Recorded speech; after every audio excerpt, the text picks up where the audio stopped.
And with that, we bring you the main attraction of the week, UFC 257, Dustin Poirier versus Conor McGregor 2.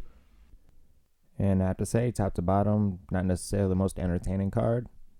Then again, tough act to follow with the week prior with Max Holloway, Calvin Kattar. We can get an entire main card that's all primarily first round knockouts. Pretty hard to beat. UFC fans have come to be spoiled at this point, especially with this being the third fight card of the week. So a lot of expectations, especially with it being a Conor McGregor card and all.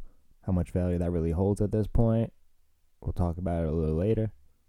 But kicking off the card, you had two flyweights, Amir Albazi taking on Zagas Zumagulov.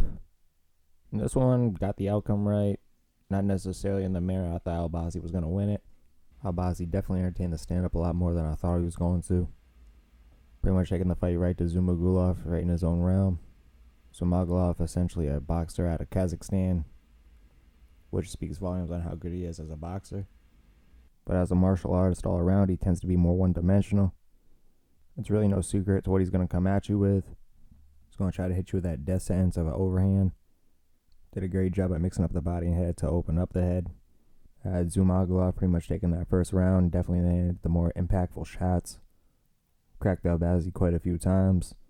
Albazi really just getting the feel for his opponent. Again, Albazi pretty much allowing Zumagulov to take the fight to him. By the second round, Albazi started to take over a little bit. Definitely seemed to have the better gas tank out of the two. Also probably conserved it a little more. Albazi more or less just peppering him with his jab. Really hitting him at an even pace, 60-50%. While Zumagulov was going for that knockout shot, that Hail Mary overhand. And as Zumagulov became more labored, he began to telegraph his shots more and more. Opening up counters for Albazi. A lot closer second round. I think Albazi probably edged that one out. Then the third round, it was a lot more what I actually anticipated the whole fight being. I think if Albazi did it earlier on in the fight, he probably would have got the finish. But in that third round, Albazi utilized his grappling a lot more. Managed to get the takedown on Zumagulov. Controlled him for much of that third round, which overall is probably what has created that separation on the judges' scorecards. Albazi takes a unanimous decision. This places him now at number 13 in the flyweight rankings, right above Tyson Nam, as well as the Tibetan Eagle Sue Mudieri, to which I like Albazi's chances in both of those matchups. Tyson Nam a little bit harder of a matchup. Tyson Nam has yet to be submitted out of 33 fights, which is primarily Albazi's wheelhouse. And Tyson Nam, without a doubt, a guy that'll make Albazi pay if he does try to entertain the stand-up with him. Tyson Nam a lot more of a refined striker than Zumagulov. It would actually probably serve Albazi more to fight Sumudieri. Sumudieri has shown historically that he's not the best grappler. All four of his losses have been way of submission. And that's a matchup where if Albazi does come in with a game plan, he very well could come up with the first round finish. If Albazi did come away with the finish, I'd say then you can give him David Dvorak at number 12. But given it was a decision that Albazi had to work a little bit for, I'd definitely say give him a ranked guy, but definitely not somebody that's ranked ahead of him. As far as Zumagulov, this puts him at 0-2 in the UFC. Hopefully they give him another shot. But with the way Dana's cutting people left and right, who's really to say? On this exact card, not a day prior, Dana literally cut a guy that was undefeated in the UFC, all for stinking in his girlfriend, his escort, whatever the fuck she was. Regardless of the title or occupation, she was unrestricted as a guest. And with crowds just recently being implemented again, Dana was not fucking around and said, "You're fucking gone." And Ottoman Azaitar, very talented kickboxer out of Morocco, was looking to be a very dangerous prospect at 155 and pretty much fucked his career up for some pussy. Some say this might be a little harsh. That's a juvenile infraction, that it's not that serious. But when you're a promoter and you're Dana White and you have all these regulations that you have to meet just to make sure the event goes off, Dana was the guy that put sports pretty much back on the air. Now he's trying to be the guy that puts crowds back in seats. And when Dana White has set his mind out to accomplishing something, get the fuck out of that man's way. He is, and I mean this in the most complimentary of ways, an absolute fucking psychopath. And that man will fuck just about anybody's life up to make sure his accomplishments are met. He don't give a fuck how talented you are. He doesn't give a fuck what you have to offer. If you show that you can compromise him in any way, shape, or form, he will make sure he gets rid of you in one fashion or another. And in Iman's case, And I hope that pussy was top shelf because it pretty much cost him $20K. And that's only including this fight. That's not even including the fights that were to come. Ain't nobody learned from Jeremy Jackson on season 4 of The Ultimate Fighter. He essentially got kicked out of the house for that exact same shit. All because he decided he was going to sneak out of the house one night, get some ass, sneak back in. Which in this sense was actually a little bit hypocritical given that Chris Lieben also did the same exact shit in season 1. But granted, I am a Chris Lieben fan, I'm willing to turn a blind eye to this. Not to mention, Chris Lieben not a piece of shit that's serving 20 years for raping his girlfriend. If that don't tell you karma's a bitch, I don't know what does. Because for somebody that chalked up 9 wins over 14 of the grown-ass men that he fought, this man has yet to chalk up a win over a female. So, more of the story, fellas. Although women can be wonderful at times, don't let one fuck your career up. Anyway, what the fuck was I talking about?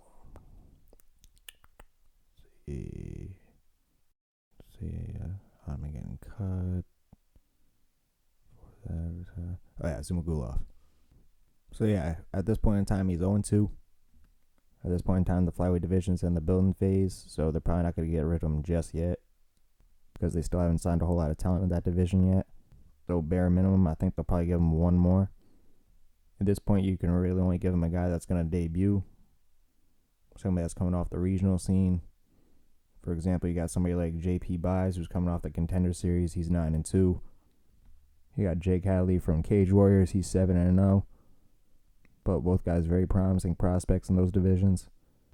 So Zumagulev's best bet at this point. Hopefully probably catch one of them on an off night.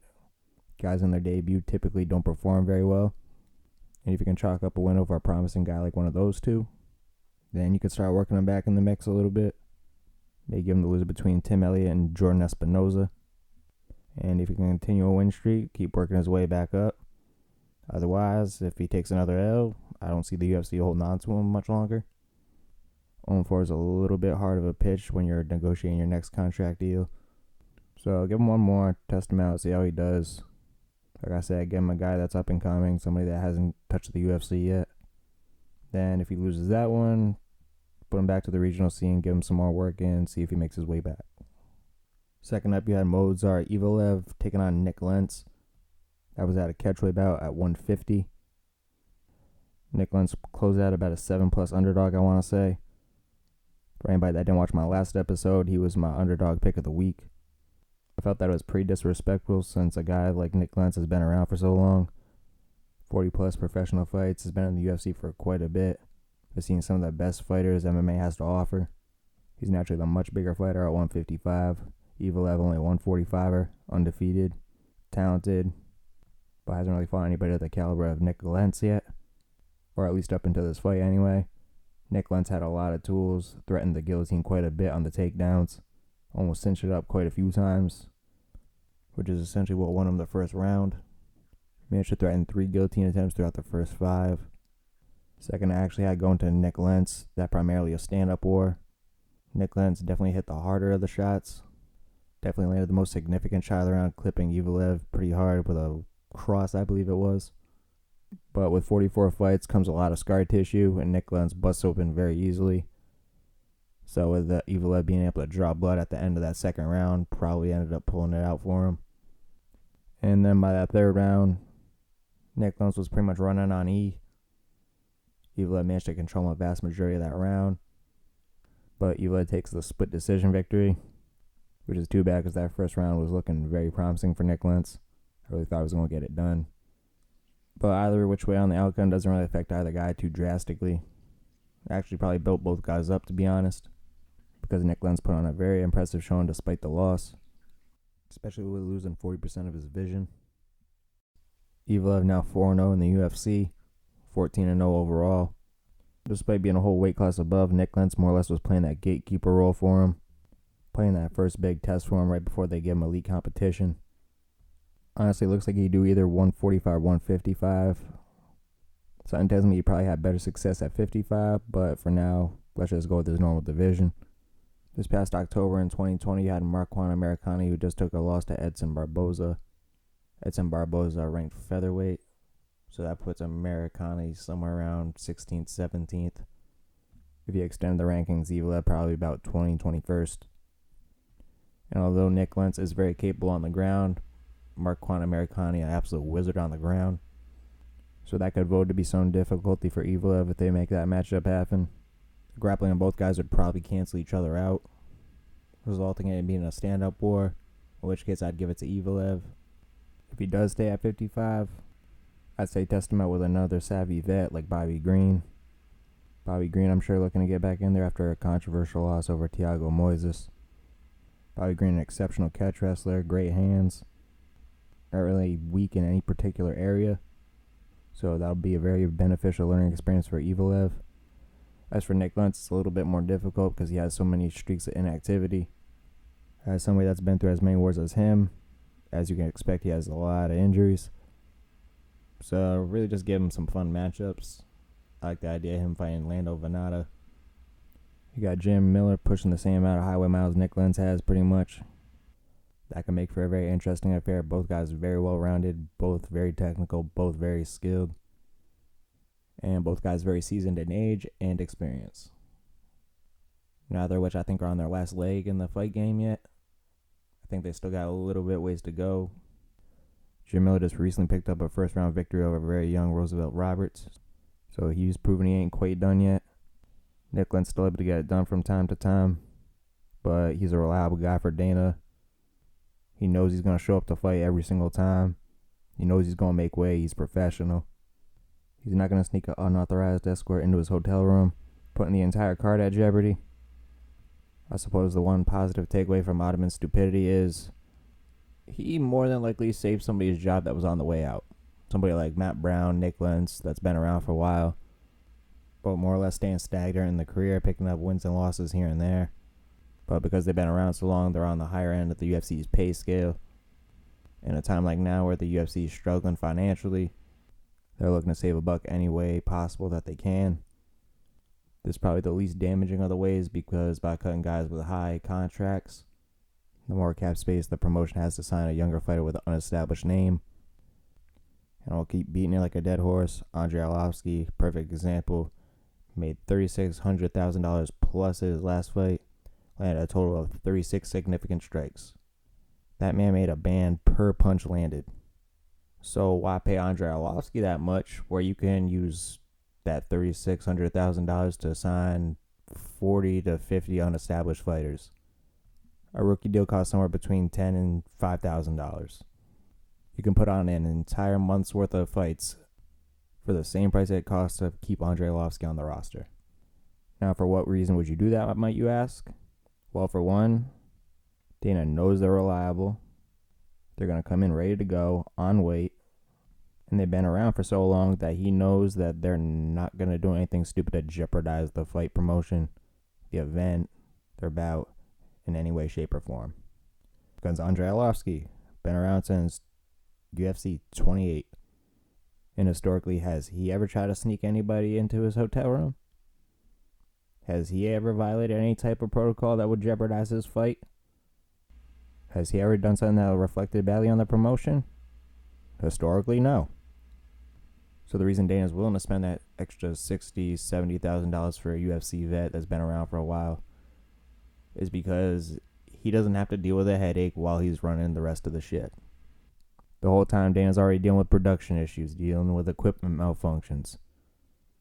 He literally had to finesse approval from the CEO of Disney, to which owns ESPN, to which owns the UFC, just to get the approval to get the UFC up and running again. Very few people can even fathom how stressful that shit probably has to be. So one can only imagine how drained and exhausted Dana's been the last couple of months.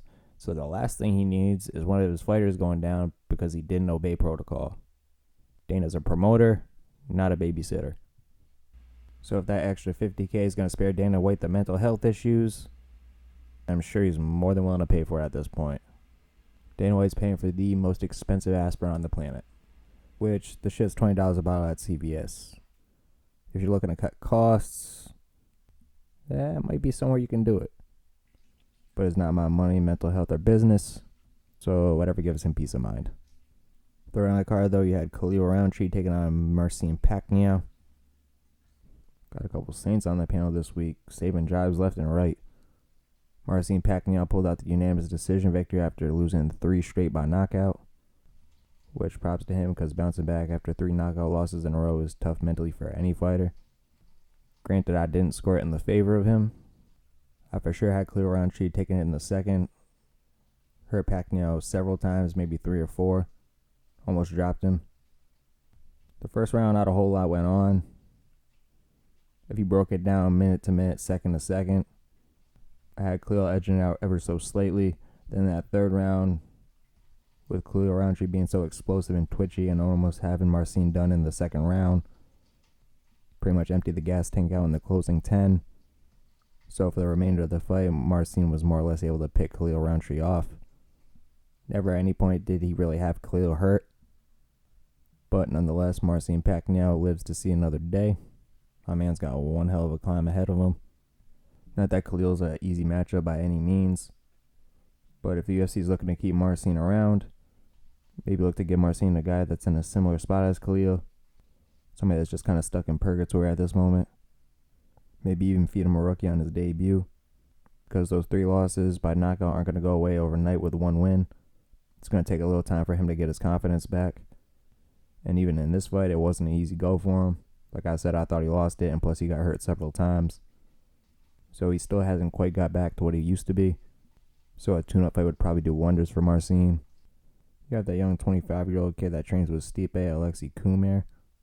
He just came off a loss over William Knight. I believe it was his first one as well. So it'll be interesting to see how he responds to that. But the kid's super powerful when Marcin not necessarily having the best chin as a light. Very well could get him back on the wagon. If Marcin Pacquiao can make a statement out of this kid, then the UFC will probably start taking him a little more serious as a contender. But definitely somebody of that similar style of Khalil Rountree, somebody that's primarily a Muay Thai guy, really doesn't have a whole lot of experience on the ground. You got Dario Stasic, who's one of those tough, durable guys that's always willing to stand and trade in the pocket. Not really exceptional in any specific area, but durable as all hell. Will definitely get the full 5 rounds out of him. That way, if Marcin does keep moving up the ladder, he's able to build that endurance more and more as he goes. That way, if he does end up fighting main events, then he'll be ready for him. But like I said, still a very long way to go before we even consider that. Now, in the case of Khalil Rountree, who's a guy that goes back and forth. Similar case, you seem to get the best out of him when his opponent's primarily a stand-up guy. So strategically, the best case scenario I have for him would probably fight somebody like Ike Villanueva, who just came off his first loss. That, if I'm not mistaken, was at heavyweight, but homeboy's got a lot of pounds to shed. So if he were ever to cut out the Texas barbecue out of his diet, he could probably drop down to 205, maybe even 185. Not necessarily a gigantic dude, but definitely hits hard as hell. The ideal matchup for Khalil Rountree. Loves to stand and trade in the pocket. Khalil Rountree, the more technical of the guys, but Ike Villanueva definitely has the power advantage. That one's really a toss-up on whether or not who's going to win. It's whoever catches who first. And it really depends on whether or not Khalil Rountree is able to get to his camp out in Tiger Muay Thai in Thailand. The pandemic's more or less fucked his camps up. I imagine that's why he hasn't been fighting recent, due to all the travel bans and whatnot. So hopefully once shit dies down, everybody gets the vaccines, everybody stops panicking, that we can start to see the best out of Khalil Rountree again. But in the meantime, in case he does get somebody that's a jiu-jitsu guy or a grappler, kind of work at those areas in the meantime. Because as of right now, we really haven't seen too much of what he can do on the ground. So there very well could come a time point where somebody's willing to exploit that in his game. So best bet for Khalil Rountree, take some time off, fine-tune some things, become a little less one-dimensional in what you're going to do, because everybody knows what's coming when they fight Khalil Rountree. It's going to be very sharp Muay Thai, very dangerous power hitter. But if he gets a guy that's confident in being able to close the distance on him and getting a takedown, and that guy's able to dominate Khalil Rountree, then other guys are going to pick up on that formula and take advantage of it. And before you know it, his career winds up like John Phillips or Jack Marshman, where because they neglected the grappling aspects of martial arts, they wound up going on to lose 4, 5, 6 in a row. So my advice to him, use this as a blessing in disguise. Everything happens for a reason, good or bad. Regardless of what you may think of it at the time, it always turns out to be the best thing for you, whether you realize it or not. So this could be his opportunity to surprise a couple guys in the light heavyweight division. Granted, it's a lot more complex, but if he can pick up jiu-jitsu half as quick as he picked up Muay Thai, then he'll be very dangerous in the light heavyweight division. Fourth on the night, you had a battle amongst the ranked. Juliana Pena taking on Sarah McMahon. It's a matchup in the female 35 division. Juliana Pena with a come-from-behind win on Sarah McMahon. Wound up getting the submission in the third round via rear naked choke. I initially had Sarah McMahon winning the first 2 rounds, although it is up for debate for that second round. Sarah McMahon did heavily dominate the grappling. However, Juliana Pena managed to land 93 ground strikes from the bottom. Sarah McMahon at the end of 2 only had 5 significant ground strikes, which, with give or take 6-7 minutes of ground time, how the hell do you only land 5 ground strikes? In 4 minutes of that, she was attempting to finish her with her own rear naked choke.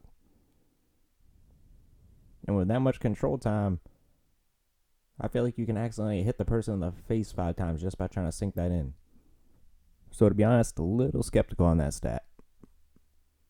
But if that is actually the case, I'd probably have to watch it a third time. But Mexican strikes with her submission attempts probably would have opened up the neck more for her. Potentially could have got the finish in the first or second round. Merely speculation though, because Juliana Pena is a very good jiu-jitsu artist.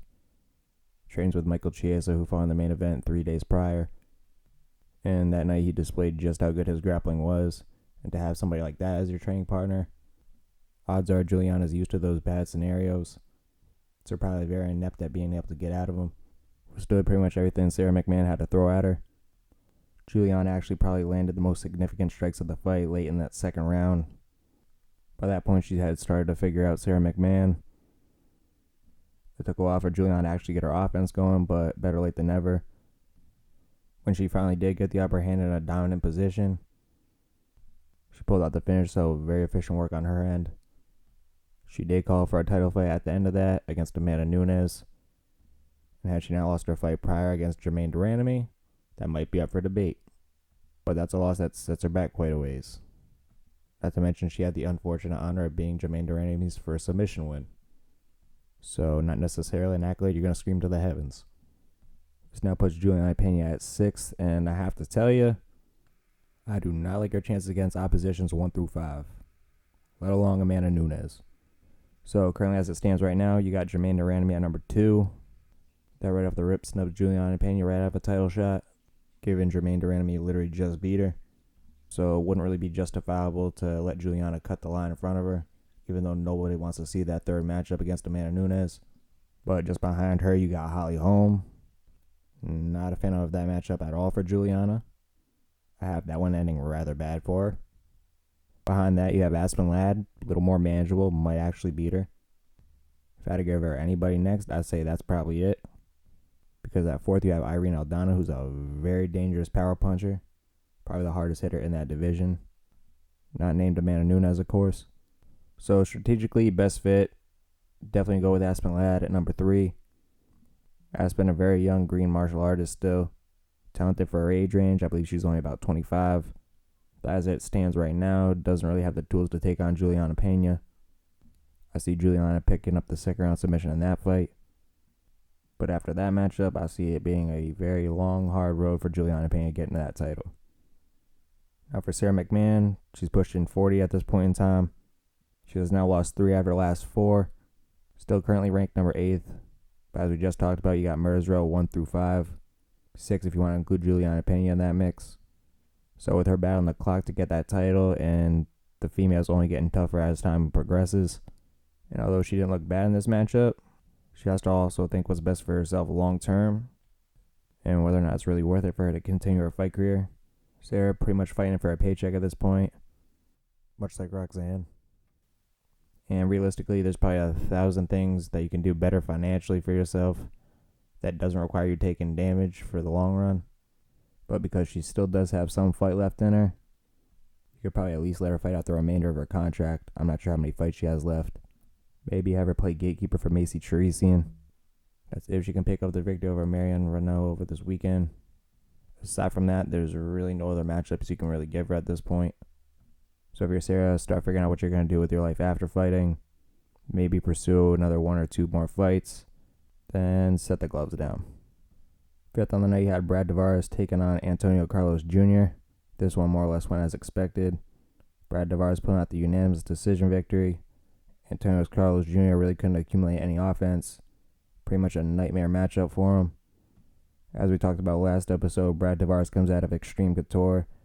And in my eyes, as far as grappling defense goes, there's really no other better coach than Randy Couture. There's very few times that I can ever recall anybody taking Randy Couture down. Brad Tavares a perfect testimonial to that, with Antonio Carlos Jr. primarily being a jiu-jitsu guy, with him unable to get the fight to the ground, was really left with no other option but to stand and bang with Brad Tavares, which is never a good idea against Hawaiians. Those young island boys start fighting at a very young age and for fun. Much like you or me might invite a couple of friends out for a pickup basketball game, Hawaiians run pickup MMA matches. So Brad Tavares' timing on the feet was just too much for Antonio Carlos Jr. to handle. Tavares displayed some beautiful head movement and slipped the shots beautifully. But Antonio never really got to utilize that reach advantage at any point. Brad almost finished him a couple times throughout the point of the fight, midway through the second and then late in the third. Had that been a 5-round fight, Brad Tavares probably would have got the finish. But regardless, he picks up the unanimous decision victory. Getting back on track after 2 straight losses, one against champion Israel Adesanya. No shame there. And most recently to Edmund Shabazian via knockout. Also at that time was undefeated, so really only losing to the cream of the crop. Brad Tavares moves himself to the 13th ranked middleweight spot, which I thought he was already there, but is what it is. I think we talked a little bit in part 1 about him fighting Akhmedov after he just beat Tom Breeze. Akhmedov currently ranked number 14th. Either that or the winner of Chris Weidman, Uriah Hall. Either which way, I think he takes either matchup. Tavares is a guy that if the division's not careful and they sleep on him, he'll sneak past a lot of these guys. Because he's not an easy night for anybody by any means. He's never been submitted. He's only been finished 3 times, only lost 6, all against top flight competition. And might I remind you, that matchup with Israel Adesanya was a 5-round fight. Granted, Izzy swept all the rounds, but Izzy has put away top 5 contenders like Robert Whittaker in the second round. Paulo Costa, a similar outcome. He ranked number 3. Both of which, on paper, if you match them up with Brad Tavares, not bad matchups for him. Tavares is a way more refined technical striker than Paulo Costa is. I actually have Tavares maybe getting a 3rd or 4th round stoppage against Paulo Costa. Against Robert Whittaker, not so easy. To me, that one could probably go either way, pretty much a coin flip. Because both guys are very fucking lethal. So you can pretty much pick red or black on that one. But either which way, he still has a long way to go before you can even consider a matchup between one of those two. I actually wouldn't mind a matchup between him and Kevin Holland. I think that would be a banger. And I can't recount a matchup with a Hawaiian that I didn't like. So a lot of potential options, see what happens. As for Antonio Carlos Jr., this now marks 3 in a row for him. The middleweight division pretty much has cracked his code up to this point. Much like a kickboxer that neglects to fight on the ground, it very easily could work in the opposite direction. Just because you're a jiu-jitsu guy and you feel that because that's the most important aspect of the game, and between that and wrestling it is. But that's really only if you have the capability to hurt him in the stand-up as well. It's mixed martial arts for a reason, and if you only are good at one aspect of the game altogether, and you neglect the other areas, whether it's wrestling, jiu-jitsu, kickboxing, somebody at some point is going to fuck you up in the area you've been neglecting. That's the nature of the game. Otherwise, there's organizations for kickboxing. You got Glory. Nowadays, you got Combat Jiu-Jitsu. You got the Eddie Bravo Invitationals. Those pay handsomely. Even better than most MMA fights nowadays. So, if you want to specialize in one specific area of martial arts or one specific discipline, there's absolutely nothing wrong with that. There's plenty of cases where somebody likes one over the other, and vice versa, where somebody completely hates one over the other. And you can come to be very successful in that discipline. But if you're planning on doing martial arts, and you're expecting that one discipline to get you the entire way all the way to the big dance, then you are sorely mistaken. Because somebody at some point is going to make you hit a roadblock. So to young fighters coming up, or youngins that are looking to pursue it, know your fundamentals. That's your striking, your grappling, your wrestling. It ain't no different than when you first pick up basketball. What do you always learn first? The layup, the dribbling, the rebounding, and how to shoot a jump shot. Now, if you're a kid with a hoop dream and you have these fundamental foundations, there's a very good chance you'll make your high school team. Maybe even your college team, maybe even the pros. But if you're only good at one of these specific areas, like if you can only shoot a jump shot but you can't dribble, you can't rebound, you can make a layup but you can't hit a jump shot from 2 feet out, you're soft on the boards. And as much as I would like to say that you can't make your team just off of rebounding, but that'd be a damn lie. Because if that were true, then we'd be deprived of Dennis Rodman. Up 6, you had Amaran Sarukian taking on Matt Frevola. Matt Frevola originally the opponent of Ataman Azaitar. Azaitar being the undefeated Moroccan kickboxer that couldn't keep in his pants for an extra 2 days, making him the latest victim of the UFC cuts. But fortunately enough, he had Nasrat Haskarat falling out due to a medical issue that opened up Amaran Sarukian. Just so happened both guys were in the 55 division, so why not? But despite the fact that he lost, I like this matchup a lot better for Matt Frevola. Matt Frevola primarily a grappler, and although he does like to stand trade and get into dogfights, doesn't necessarily have the power to command Ataman's respect. And Ataman a very dangerous, very lethal kickboxer, so I had that one ending very terribly for Matt. So it was a case of losing a battle rather than a war. Longevity-wise, much better for Frevola to lose a 3-fight grappling exchange with Amaran Sarukian rather than potentially getting knocked out by Ataman Azaitar. So for Matt Frevola, really just take the lump, take the learning experience, get right back out there as soon as possible because he really didn't suffer too much damage. That is, unless he has some injuries that he has to tend to. Roosevelt Roberts has been calling out his name for quite a while now, and considering both guys are just coming off a loss, Roosevelt technically on a 2-fight losing skid, one of those being overturned to a no contest due to Kevin Crum testing positive for marijuana, which is complete and utter bullshit. Nonetheless, I count the knockout all the same. Regardless of how you mark it, both guys coming off a loss. Both guys relatively in the same predicament right now. Both guys don't necessarily like each other, so I personally can't think of a better time to run this one. In the case of Tuxurion, you have Francisco Trinaldo, who's been on ice for quite a while. He won all the way back in August against Jay Hebert via knockout.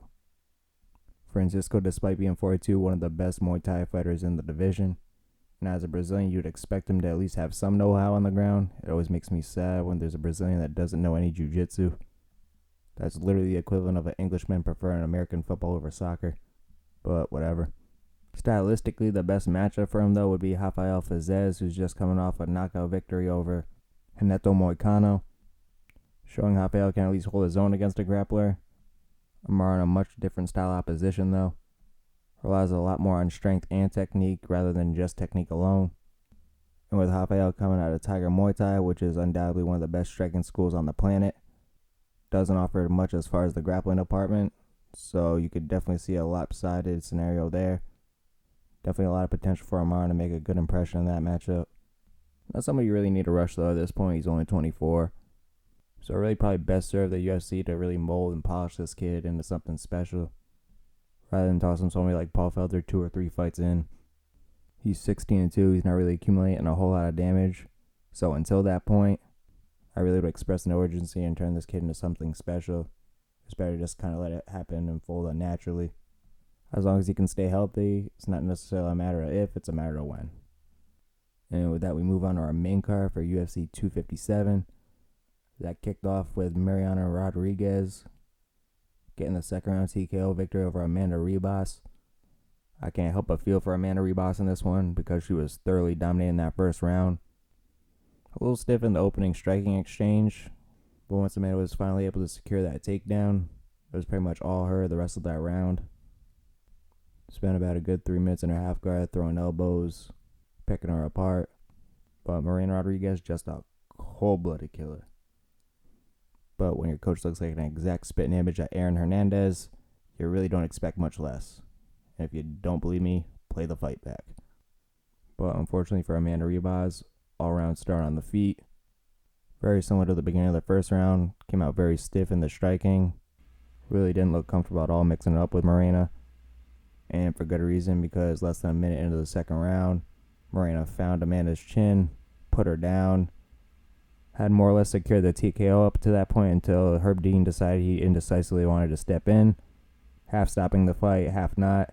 When he realized Amanda still had some fight in her, he decided to rebut on his stoppage, which is probably one of the most dangerous things you could do as a fucking ref. Because in doing that half-ass stoppage, Morena thought she pretty much had secured the victory. Little did she know that the fight was still on up to that point. Fortunate enough for Morena, she realized it in time, was able to put the stamp on Amanda once and for good. So no harm, no foul. But had Morena not had realized that, Amanda did recover and wound up clipping her with a shot that Morena had no idea was coming and wound up putting her lights out. Then she's losing half her pay, any momentum she built up to that point, any chance of her getting a ranked opponent, pushing her further towards the title, all because Herb Dean decided he was going to exhibit symptoms of secondhand CTE, which he's been doing a lot of recently. That's why any fans that bitch about late hits and people hitting people after they've been clearly knocked out, this is precisely why you keep hitting until the ref pulls you off. Because in a scenario where the ref has a fucking mental lapse, and you, the fighter, have a momentary lapse in judgment and awareness, could very well be the difference between you getting a $50K bonus at the end of the night and you spending $50K on hospital bills. But, really a hypothetical, Moreno Rodriguez pulled out the TKO victory. Realistically, Dean probably could have went with his first instinct as far as the stoppage, but no need to dwell on it. All in all, not a bad stoppage for as much as I complained about it. This places Moreno at number 6 in the strawweight division, with Nina Anasoff at number 5, being on maternity leave, having Amanda Nunes as child. That pretty much gives her with no one else other than Carla Esparza at number 4. Both girls recently just fought about 6 months ago, but that a split decision victory going to Carla, which very controversial because I did not have Carla winning that, nor did any other commentators for that matter. And this being about the 3rd or 4th time in a row that Carla Esparza won a decision that she clearly didn't win. Last couple of fights, she looks like she went through a meat grinder. Meanwhile, her opponent looks untouched, yet she keeps pulling out these decisions. So I'd really like to see Miranda get a redemption.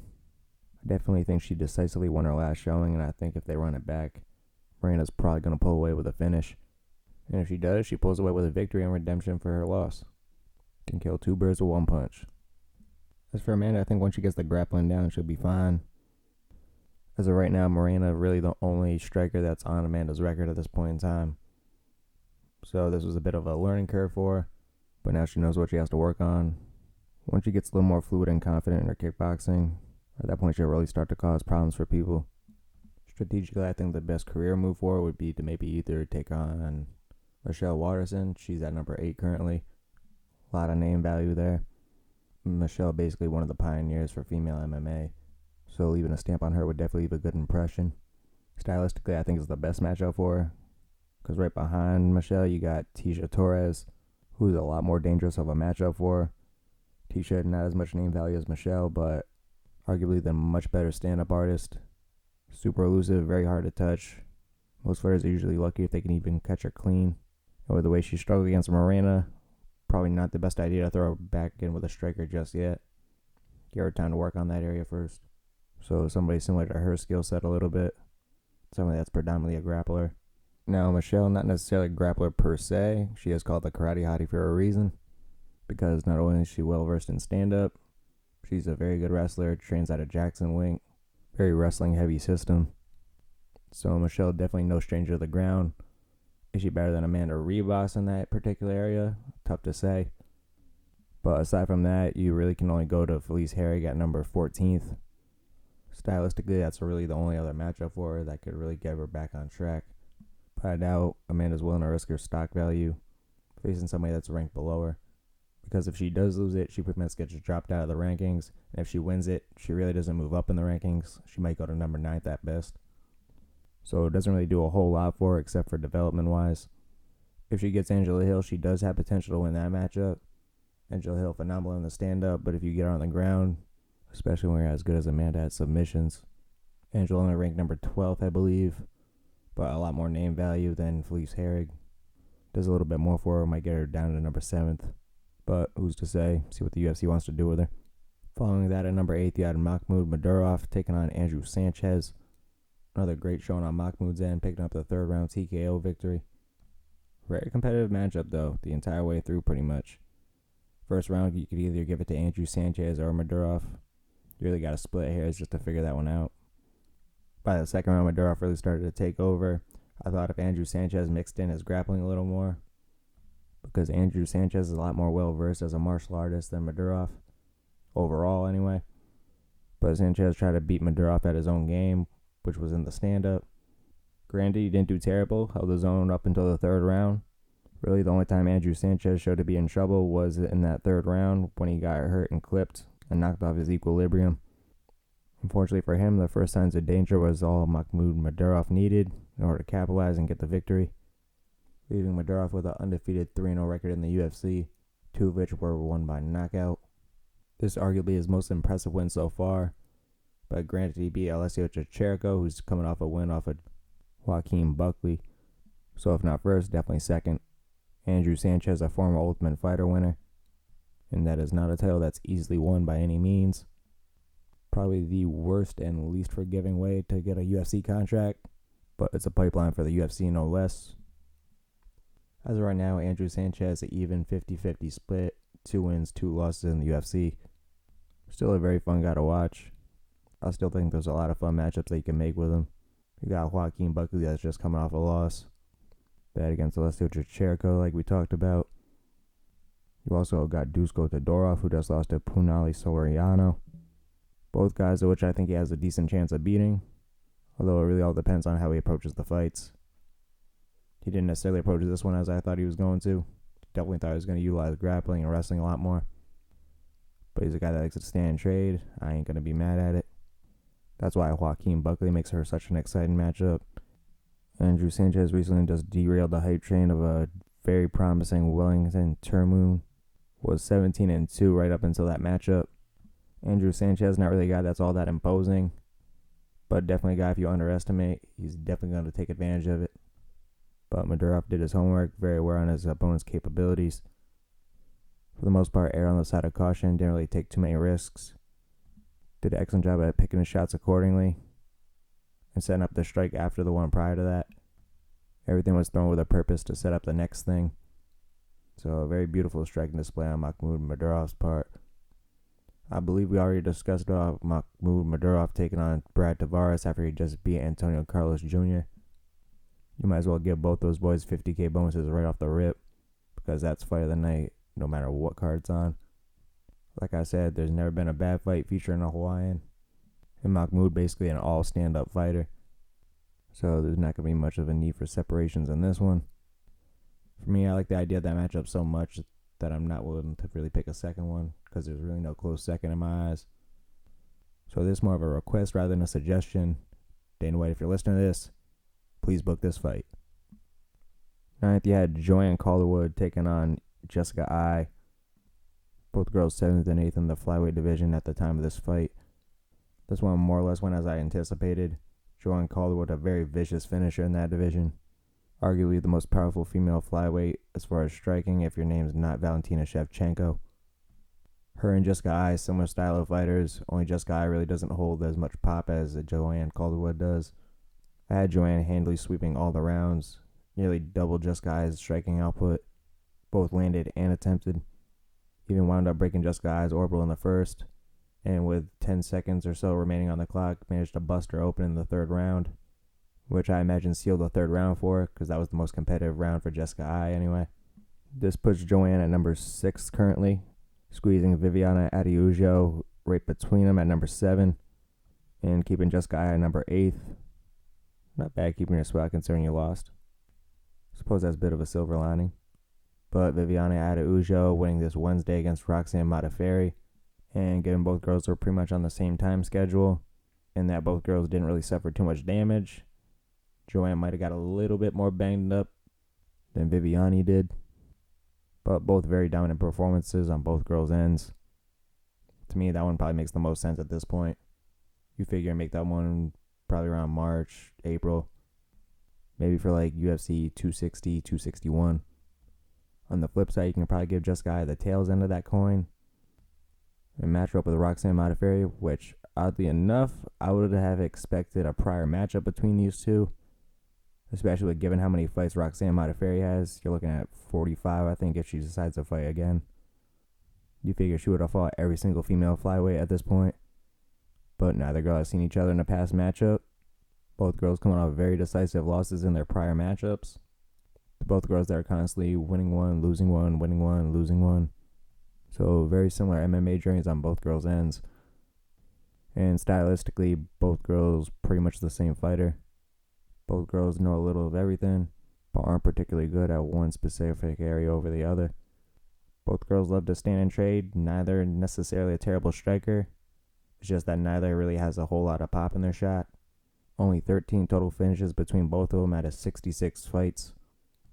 So if you're a gambling man and more or less looking for a safe bet, definitely look to pick the over at 2.5 rounds and or a decision win. More than likely, you will not regret it. Moving on to the co-main event of the night, you had Michael Chandler making his UFC debut. Michael Chandler, the former Bellator FC champion. This in the 155 division. Taking on Dan Hooker. Dan Hooker at the time of this fight was hovering around right at number 6, I believe.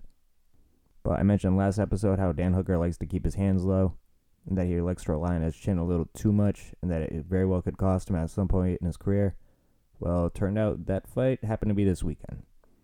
Michael Chandler came hot out the gate, picking up the first round knockout victory. One thing I noticed when Dan Hooker fights, and it's been consistent throughout the last couple, I noticed watching the Paul Felder matchup, is when he gets the outside of the cage, that's where he has his most success. Because in that Paul Felder fight, when he was on the outside, he was able to circle out, pick Paul Felder apart, chop his legs down, and in doing so, pretty much picked up the first 2 rounds. It wasn't until he started to control the center that he started to have problems. Because when he's on the outside, he's consistently moving, he's always circling out, always making sure he's at a difficult angle for his opponent to hit him. Then when he takes center stage, he's stationary. Dan Hooker, of course, not known for his head movement. That mixed in with Dan Hooker liking to keep his hands low. Mixed in with Michael Chandler pretty much having cement bricks for hands. I don't know if anybody got a chance to pick up on it during the fight, but Michael Chandler's hands are probably the size of Mark Hunt's. Them shits are disproportionate to his body. And it's a little too early to know for sure at this point, but Michael Chandler possibly taking the title as the hardest hitting lightweight right now. It's between him and Justin Gaethje, and I have to see how Justin Gaethje fares against Dan Hooker before I make my bullshit opinion. But with this being Michael Chandler's, I believe, 3rd KO victory in a row, he's showing that it is not a fluke. There's been a lot of banter back and forth on who he should fight next. Some say Conor, but you don't do that to Conor unless you're trying to ruin his career. Because if he loses to Michael Chandler in the same fashion that Dustin Poirier beat him, then without question, his career is done. Proper 12, off the shelves. Conor's revenue stream would be completely dried up. That is way too risky of a fight for Conor. But Conor, knowing that, very calculated, very smart business-wise. So I don't see him signing on that dotted line unless he's completely intoxicated. Which he's Irish, so not possible. Or Dana hires Amao Dagestanis to jump him and forces him to sign the contract. The one that makes the most sense would be Charles Oliveira, because he's coming off a very dominant win over Tony Ferguson. But Charles Oliveira being very stubborn and refusing to sign that contract, which, good for him. Holding out until he gets that title shot. Which, if there's any lightweights worthy of fighting for that vacant lightweight title, then Charles Oliveira is definitely at the top of that list. Because although Justin Gaethje was just recently the interim champ, he did, however, just lose to Khabib, which has come to be expected of everybody, so we tend to forgive it a little more. But that aside, he did get choked out in the second round fairly quickly. So for that reason, I don't think you could have him fight for the vacant title. I don't think it'd be just for somebody like Charles Oliveira or Dustin Poirier, who's recently coming off an impressive win, to get snubbed out of a title shot because Justin Gaethje was just that little bit ahead of him in the rankings.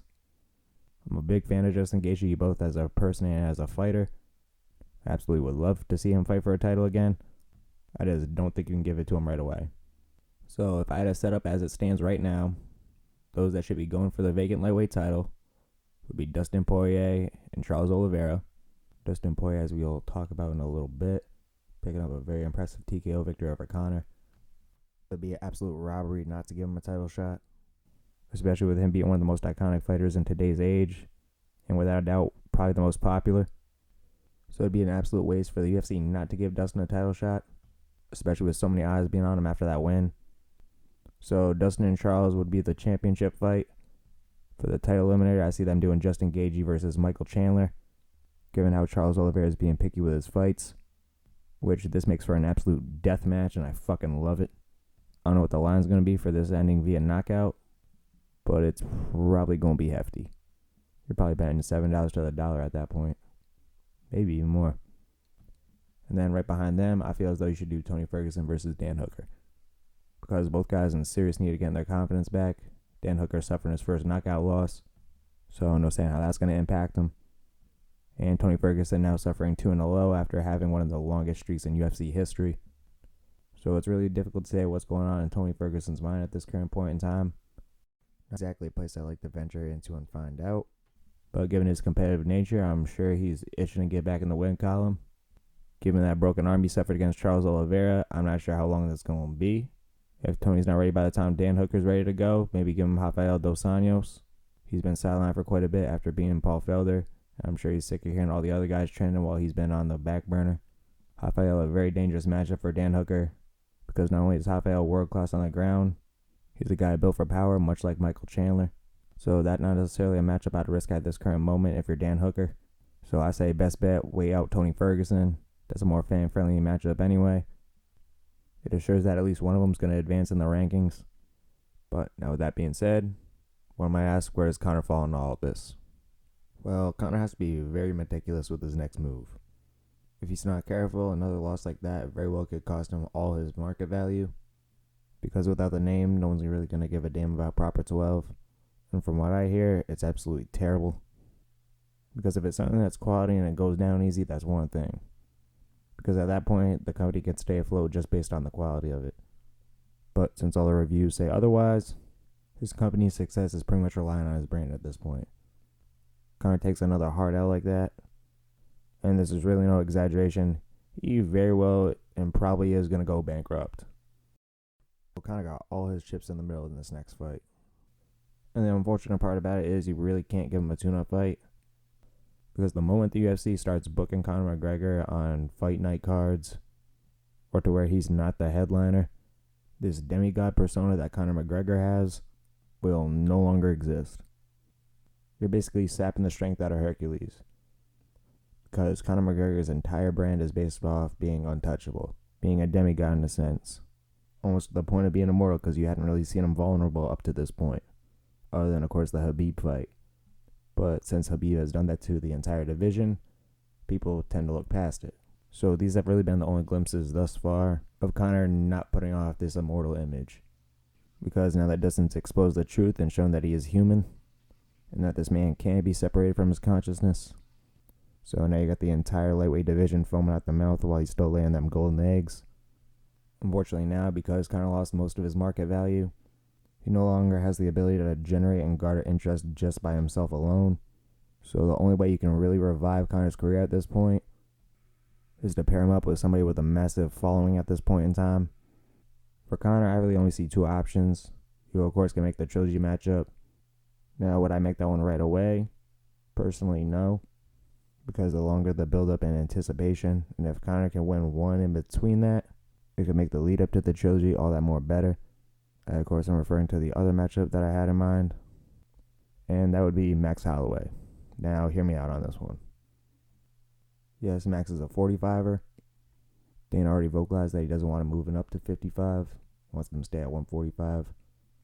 That being because once he got to 55, his power didn't translate the way it did at 45. That, of course, when he fought Dustin Poirier for the interim lightweight championship. Only when Max fought him, he fought him all the way to a decision. Fun little stat, Max Holloway has never been dropped in his entire MMA career, and with Max Holloway coming off the best performance of his career against Calvin Kattar, he's pretty much the hot ticket at this point. And Max is a much more improved fighter than when he fought Conor the first time around. For those that don't know, actually it was right before Conor McGregor fought Dustin Poirier for the first time. I believe it was the fight directly before that. There might have been one in between there, I'm not really sure. but Conor pulling away with that one as well. At that point, I think Max was 21, so pretty much still a baby. With that being all the way back in 2013, so you're looking at Max being about 29, maybe 30. So now's his opportunity to redeem himself as a grown-ass man. If Conor can pull it out the second time, this time at 55, which is actually much more to Conor's benefit than it is Max's, because Conor McGregor is a much bigger fighter and doesn't have to cut as much weight.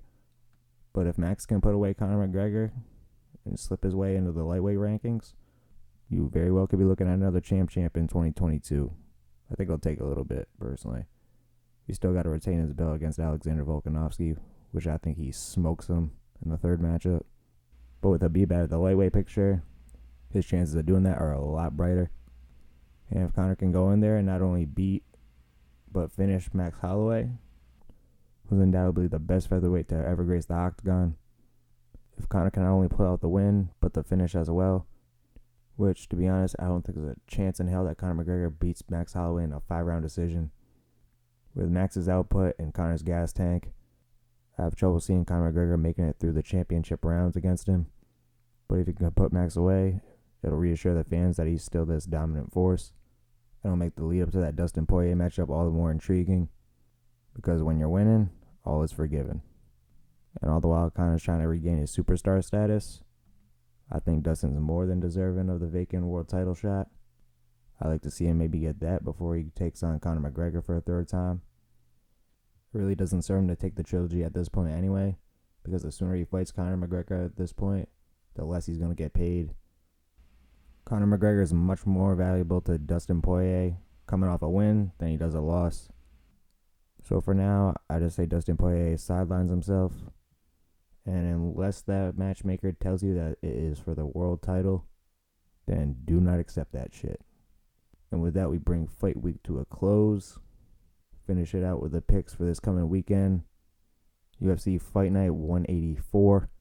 Alistair Overeem versus Alexander Volkov. And I'm not going to front, there's a lot of toss-ups in this one. If you're a gambling man and looking for some secure picks, this is not the week to do it. A lot of these matchups more or less coin flips, but we'll see what happens. I might have a stroke of dumb luck. Leading off the card, you have Odi Osborne taking on Jerome Rivera. Jerome Rivera still looking to secure his first win in the UFC, hoping third time's the charm. So far lost 2 in a row, one to Francisco Figueiredo, the other to a very experienced and durable Tyson Nam. So 2 very tough oppositions if you're a young developing martial artist. Odi Osborne a little more closer to his experience level. Jerome Rivera actually moving up in weight for this one. Typically fights at 125, but he's a really big kid for that division. About 5'10" or so super tall if you're a flyweight. At 35, I definitely think he'll be stronger, a lot more filled out, a lot less depleted, could take a shot probably better. His shots might carry more weight, might even get his first knockout. Doesn't have horrible looking striking considering. Just doesn't have the power to put him down. Jerome Rivera, the much better grappler of the two. 7 of his 10 wins are by submission, and Odi has been susceptible to submissions in his recent past, most recently losing to Brian Kelleher via guillotine choke. And Brian Kelleher, although he is very talented, not exactly an Abu Dhabi world champ, and Jerome Rivera has a very wide directory of submissions, so I see Jerome Rivera probably pulling out his first win somewhere in the second round by submission. Second up, Choi Woo-sung taking on Yusuf Zalal. Yusuf coming off his first loss in the UFC. But out of Yusuf's 3 losses, he's never been finished. As for Choi Woo-sung, pretty much a boxer through and through. Korea known for generating some of the best boxing talent on the planet. Hasn't really displayed too much as far as a ground game, but South Korea does have a jiu-jitsu scene. Matter of fact, I could be wrong about this, but if I'm not mistaken, jiu-jitsu actually originated in South Korea until it was eventually introduced in Brazil. Thus, Brazilian jiu-jitsu was born. And one could actually credit South Korea for potentially creating the UFC. Because if they didn't create jiu-jitsu, it never would have got to Brazil. Gracie Jiu-Jitsu never would have existed. And UFC 1 never would have took place. Because the Gracie family would have no connection to martial arts at that point.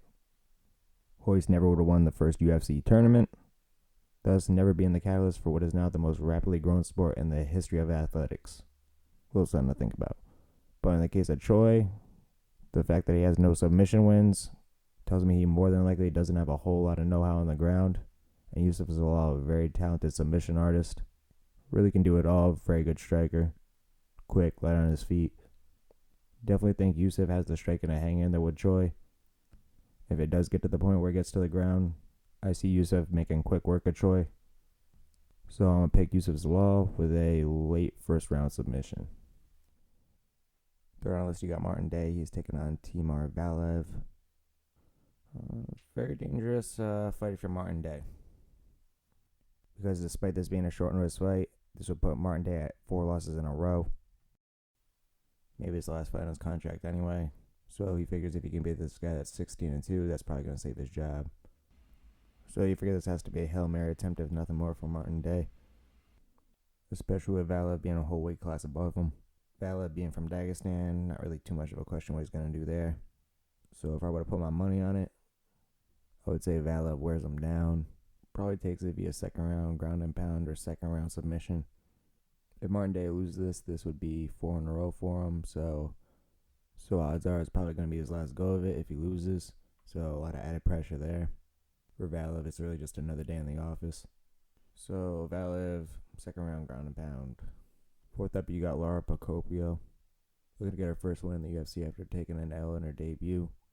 That against Carol Rosa in 2019. Before that, she was undefeated at 16-0. Wasn't necessarily a bad showing for her. She took a split decision loss. All her finishes came early on in her career. Since then, most of them have been decisions. And Molly hits very hard for flyweight. She's already tallied up 4 TKO victories out of 10. So a lot more finishing capability on Molly's hands. But she's been a UFC vet for quite a while now. This will not be her 6th fight with the UFC. She is currently at a record of 3-2.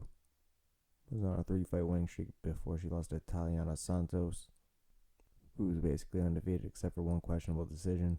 So based on experience, I'm going to give it to Molly McCann. Second round TKO. And speaking of the devil, you have Carol Rosa. She's taking on Jocelyn Edwards. Jocelyn looked very good in her debut. Late notice, might I add. I think just a mere 16 days after she just beat Wu Yan. So a very quick turnover. But she's got a very good training core around her at King's MMA. As of right now, she's only lost twice. One of those times being a 5-round decision. So you figure that being her first 5-rounder. A lot of issues with cardio on that one. But this, of course, a 3-rounder. Carol 2-0 in the UFC. But has yet to see a finish so far. Has shown to have a bit of an Achilles heel on the ground. Has been submitted twice out of her 4 losses. 3, I stand corrected. And Jocelyn, a very well-rounded finisher. So I'm going to give it to Jocelyn. And I also have this one going as a second-round submission. 6, you got Devontae Smith, returning after his loss over Kama Worthy. I leave back in 2019, so pretty long layoff there. It'd be interesting to know why it's such a long absence. But Devontae, very exciting fighter.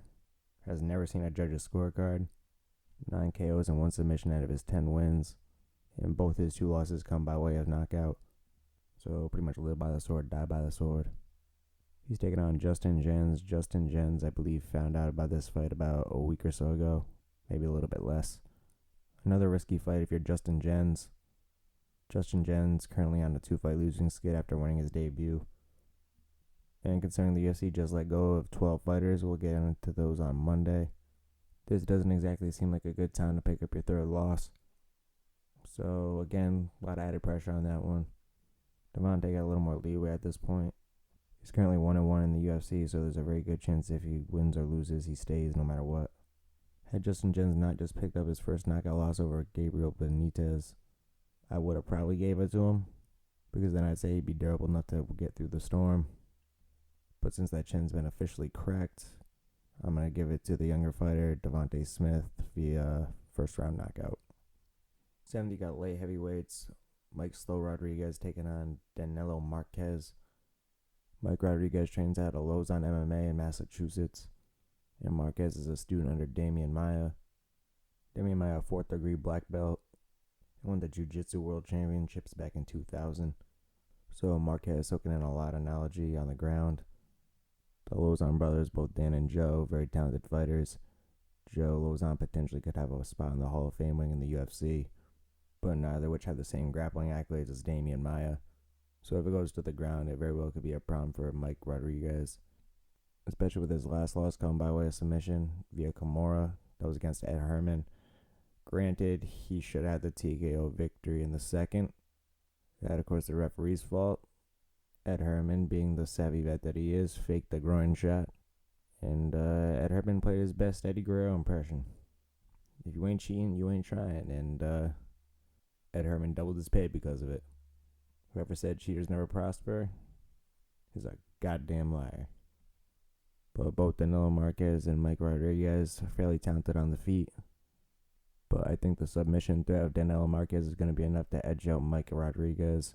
So I'm going to go third round submission, Danilo Marquez. I definitely think it's going to be a close one. Mike Rodriguez definitely has the potential to knock out Danilo.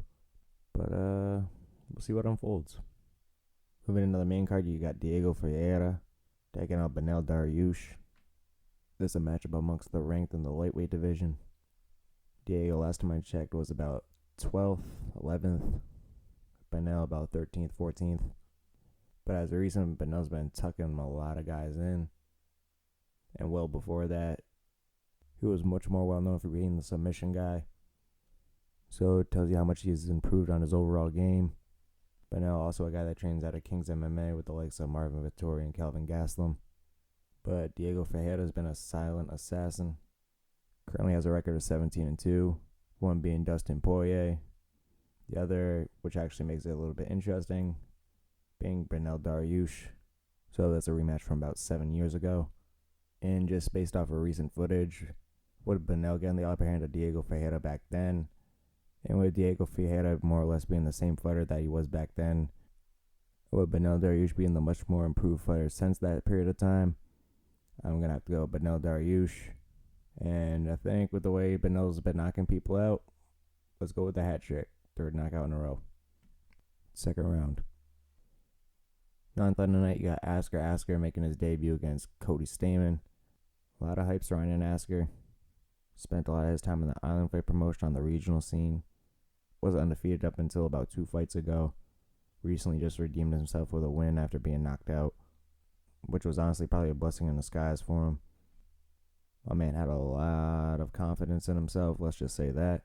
And I think with a humbling KO loss like that, he'll just come in this fight a much more improved, much more mature fighter. But debuting against Cody Stamann, that's a tough go of it. Cody Stamann probably the biggest featherweight in that division. Honestly, big enough to be a 55er.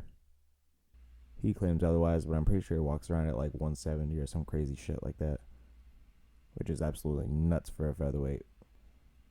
So come fight night, I definitely think Cody Stamann's going to have the strength advantage. And with this being Asker's debut and all, the lights tend to get to the fighters, especially with the crowds getting reintroduced. I think now you're going to start seeing guys get really overwhelmed with the spotlight. Primarily the newcomers that came on the scene during the COVID time. Plus, Cody Stamann has a huge advantage in competition level, as well as double the amount of fights. So I'm going to have Cody Stamann, but I have it going for a decision. I think Cody's going to dominate the entire way, though. 10th, you got Alejandro Pajotas taking on Manel Capa. Manel, another guy that's making his debut. A lot of hype around this kid as well. He last fought on New Year's in Japan on Ryzen about 2 years ago or so. Very good kickboxer. Haven't really seen too much of what he can do on the ground because he starches his opponent so damn quick. But like what I saw, it'll be interesting to see with this being his first cage experience. When guys transition from a ring to the cage, it tends to throw some guys off. They tend not to perform as well. It happened with Mirko Cro Cop when he transitioned over.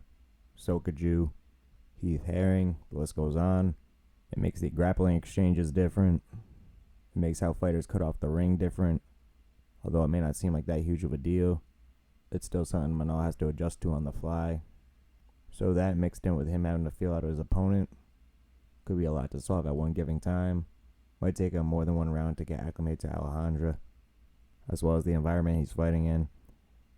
Alejandro been around for quite a bit in the flyweight division now. Although he is 1-2 in his last 3, One of those losses is to Davison Figueiredo, the flyweight champ, and that was by decision. And this at a time where he's been starching everybody. That's including Joseph Benavidez twice, Alejandro Perez.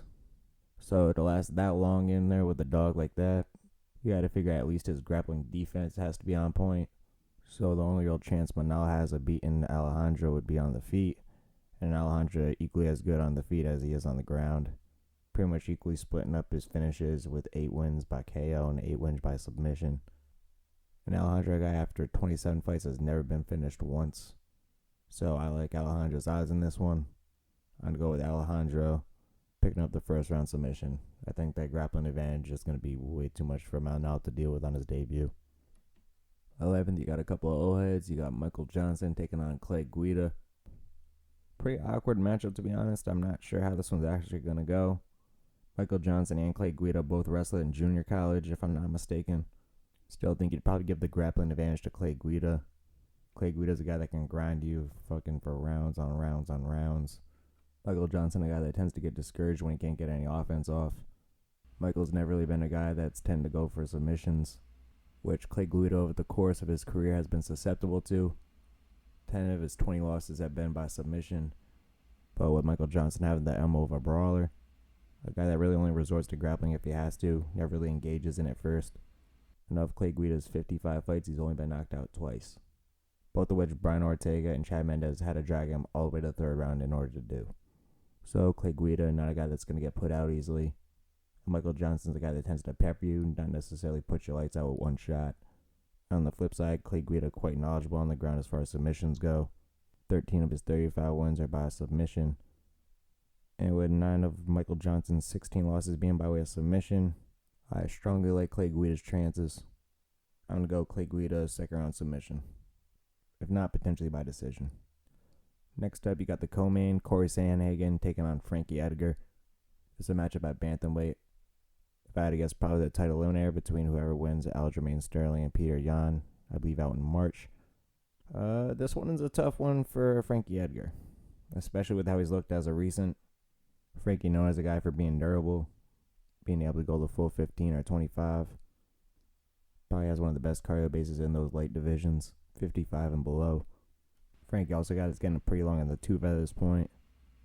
About 39, I believe, has the record for most octagon time, which is like 2+ hours. So you figure wear and tear is starting to catch up to him.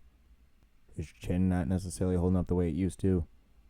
Frankie, a guy that's known for having a granite chin. And with his 3 most recent losses, 2 have been by knockout. Those, of course, at 45, but we'll see what happens. Corey Sandhagen, a very tough guy all around, though. Trains at Team Elevation with Justin Gagey and is coached by the great Shara Whitman, probably one of the best minds in MMA.